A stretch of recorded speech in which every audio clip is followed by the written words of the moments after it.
My brother-in-law looked me in the eyes, held my hand, and swore on his children that he would never betray me. 3 months later, he vanished with 500,000 rupees and left me with nothing but debt, shame, and a family that was slowly starving. Let me tell you exactly how it happened, and how karma made sure he paid for every single rupee. My name is Ramu, and I am a simple man. I never wanted much from life. A small house, enough food for my family, and work that let me sleep at night with a clear conscience. I worked for a moneylender named Seth Hazari. Not a kind man, not a generous man, but a man who ran a tight ship and paid me regularly. I showed up every day, did my work without complaint, and went home to my wife Vidhi and our children. That was my life. Small, honest, mine. Vidhi was the kind of woman who held the house together with both hands and never let you see her struggling. But I could see it in the way she stretched the vegetables to last one more meal, in the way she smiled a little too wide when the children asked for things we couldn't afford. One evening she sat beside me and said, very gently, that maybe I should ask Seth Hazari for a raise. We had been managing for years, but managing was not the same as living. I told her I was afraid.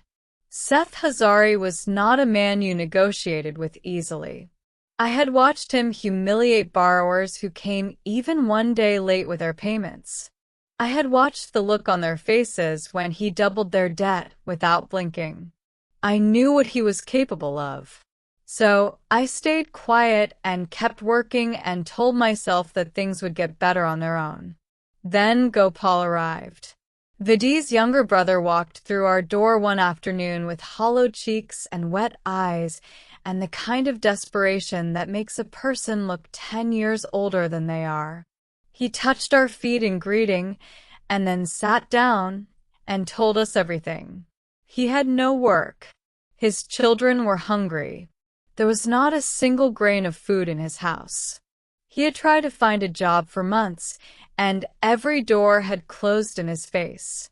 He looked at me and said the words that should have stayed stuck in his throat. He asked me to help him get a loan from Seth Hazari. I said no immediately. I knew Seth Hazari.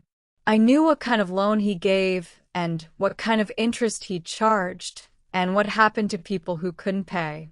I knew that if Gopal failed to return the money, it would come back to me.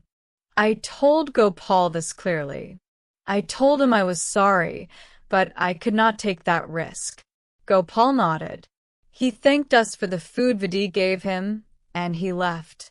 The next morning, a neighbor knocked on our door before sunrise. He said something in a low, urgent voice that made Vidhi cover her mouth with both hands. Gopal had jumped into the canal. Some people passing by had pulled him out just in time, but he was barely conscious, and his wife and children were at his side weeping. We ran there without even putting on proper shoes. When I saw Gopal lying on the ground, soaking wet, his children clinging to him, something broke inside me. I crouched beside him and told him he was a fool.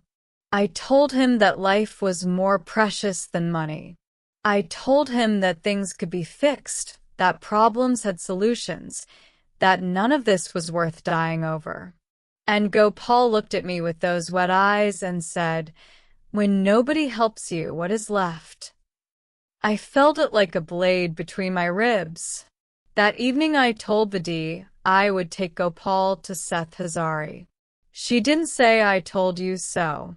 She didn't say anything at all. She just looked at me with that expression that meant she already knew this was going to end badly, but she understood why I had to do it anyway. The next morning I walked into Seth Hazari's office with Gopal beside me. Seth Hazari looked at us both with those flat, calculating eyes of his and asked what we wanted. I explained that Gopal was my wife's brother, that he was a decent man who had fallen on hard times, that he needed 500,000 rupees to get back on his feet. Seth Hazari looked at Gopal. Then he looked at me.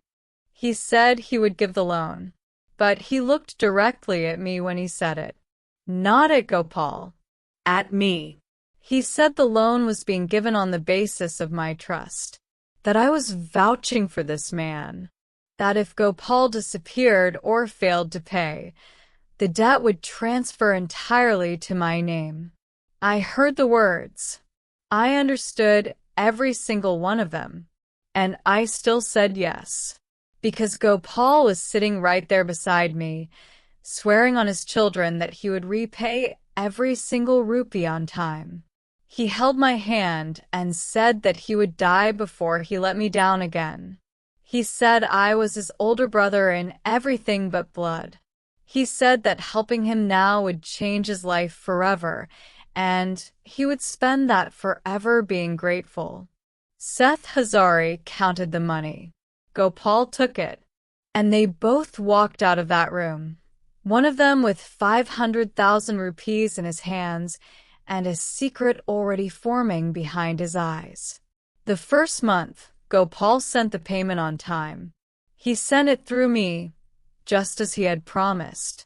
I handed the installment to Seth Hazari and felt something loosen in my chest. Maybe I had worried for nothing. Maybe Gopal really had changed. The second month, the payment came again. A little late, but it came. Gopal apologized and promised it would not happen again. I believed him. Of course, I believed him. He was family. The third month I waited and waited, and on the last night of that month, I went to Gopal's house to remind him that Seth Hazari did not give grace periods. I knocked on his door. Nobody answered. I knocked again. Silence. I walked around to the back of the house and peered through the window. The house was empty. Completely empty. Not just Gopal and his family, but every piece of furniture, every pot, every cloth hanging on the wall. They had cleared the entire house and disappeared in a single night without telling a single soul. I stood in that empty doorway for a long time, staring at nothing.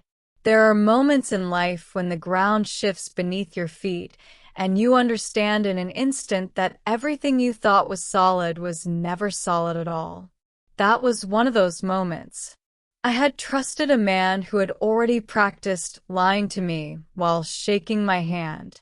He had used my goodness like a tool and discarded me the moment he was done. I filed a missing complaint with the police. The investigation went on for weeks. Nothing. Gopal and his family had simply vanished like smoke. Seth Hazari called me into his office. He didn't raise his voice. He didn't need to. He sat behind his desk with his hands folded and said that he had given that loan on my word, that my word was now worthless unless I backed it with payment. He said I could sell my kidneys, sell my house, sell anything I owned, but the 500,000 rupees plus interest would be recovered for me. Every last paisa. He said if I had known Gopal was untrustworthy, I should have been more careful. And since I had not been careful, the consequences were mine. He said all of this without any anger. That made it worse somehow. I walked home that evening and sat down on the floor of my kitchen and looked at Vidhi and couldn't find a single word to say. She sat down beside me and took my hand, and we both just stayed there in the silence of a life that had just crumbled around us. The months that followed were the darkest of my life. Every rupee I earned went directly to Seth Hazari as installment payment. Nothing was left for food. Nothing for the children. Nothing for medicine or clothing or any of the things that make life feel like life rather than survival. Vidhi stretched everything as far as any human being could stretch it, but there are limits to even the most determined hands. I started begging. I am not ashamed to say it now, though it shattered something in me at the time. After work, in the evenings, I would hold out my hand at doorways and temple steps and ask for whatever people could spare so my family could eat that night. I, who had never asked anyone for anything, was learning what it felt like to depend entirely on the mercy of strangers. All because I had believed a man who held my hand and swore on his children. Our small house was sold to cover part of the debt. We moved into a single room that felt like it was slowly closing in on us. The children stopped asking for things because they had learned that asking made their father's face go a certain way. That look on their faces, that careful, quiet acceptance of being small and hungry and forgotten, was worse than anything Seth Hazari had ever said to me. There were nights I lay on the floor and stared at the ceiling and asked God what I had done to deserve this. I was not a bad man. I had spent my entire life helping people without asking anything in return. I had worked honestly. I had never cheated anyone. And still I was lying on a floor in the dark while my children slept hungry, and a man who had betrayed me was somewhere out there living on money that had destroyed my family. I asked God what the point of goodness was. God did not answer, but time did. One afternoon, almost a year after Gopal had disappeared, I heard a commotion near the edge of the village. I walked toward the sound, and standing in the middle of a small gathering of neighbors, looking thin and worn and nothing like the man who had walked away with 500,000 rupees and a smile, was Gopal. He was dressed in rags. His wife looked like a ghost of herself. His children were barefoot. The expensive confidence he had carried when he took that money was completely gone, scraped away by whatever had happened to him in the time he had been away. When he saw me, he froze. I walked toward him slowly. I didn't raise my voice. I didn't need to. I stood in front of him and let him look at what his betrayal had done. My clothes, my face, the way I carried myself now, heavier and harder than before. I let him see all of it. Then I spoke. I told him to look at my family. I told him what his disappearance had cost us. The house, the savings, the dignity, the years of debt that had eaten through our life like fire through dry wood. I told him that I had trusted him when he had nothing, and he had taken that trust and turned it into a weapon against me. Gopal broke down. He told me that the stolen money had run out within months, that they had been cheated in turn by someone else, a bitter kind of justice that I noticed even in my pain. He said they had suffered. He said he understood now what he had done. He said sorry in every way a person can say sorry, and I listened to all of it. And then I told him to leave. Not because I wanted revenge in some dramatic way. Not because I wanted to watch him suffer. I told him to leave because I was done carrying the weight of his choices along with my own. I told him that he could work, pay back the debt himself, and face Seth Hazari without me standing between them. I told him that there was no room in my life anymore for people who used my goodness as a door to walk through and never return. He stood there for a moment, his eyes searching my face for some softness he could use, some opening, some mercy that would let him off easily. He found none. He left. And here is the thing about a life built honestly. Even when it falls apart, it can be rebuilt. Because the foundation is still there.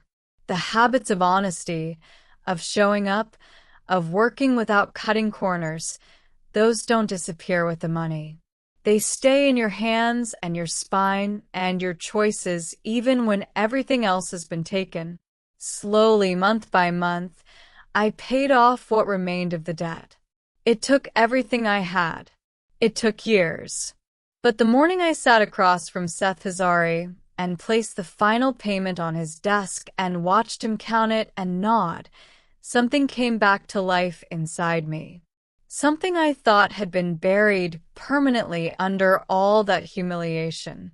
I rebuilt my life without Gopal in it, without any of the people who had watched my family struggle and done nothing. I rebuilt it quietly, the way honest people always rebuild, one small certain step at a time.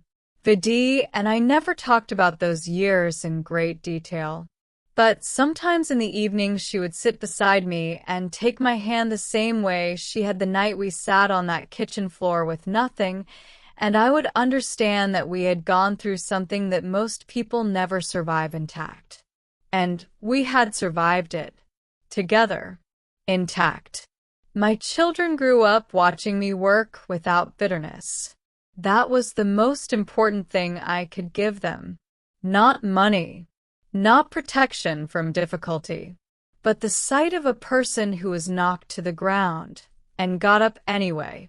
Not dramatically, not with a speech, just quietly, stubbornly, every single day. I never reported Gopal to the police after he returned. Some people in the village thought I should have, but I had spent enough years being defined by what he did to me. I didn't want to spend more. I let him live with what he had done. I let time and his own conscience do what courts and punishments never really can. The real revenge was simpler than anyone expected. It was my family eating a full meal together again. It was my children sleeping without the sound of worry in the next room. It was standing at my own door, in my own rebuilt house, knowing that every brick had been paid for honestly and that no one in the world had a claim on it. Some people will tell you that goodness is weakness, that trusting people makes you a target, that the world belongs to those who take and never look back. I believed that for a while, in those dark years on the floor with nothing. But I know now that the people who take without conscience are always running. They run from town to town, from lie to lie, from one borrowed life to the next. They can never stop because stopping means facing what they've become. And Gopal, when he came back to that village in rags with hollow eyes, had finally stopped running. And what he found waiting for him was the mirror of his own choices. I was not in that mirror. I had already moved on. That is the only revenge that ever truly satisfies. Not watching someone fall, but being so firmly back on your feet that their falling doesn't even reach you anymore. I am Ramu. I was a man who trusted too easily, was betrayed too completely, and lost almost everything because of it. And then I got back up, and I kept getting up. And I will keep getting up until the day I die. Because that is what honest people do. We don't just survive the storm. We become the kind of people the storm couldn't break.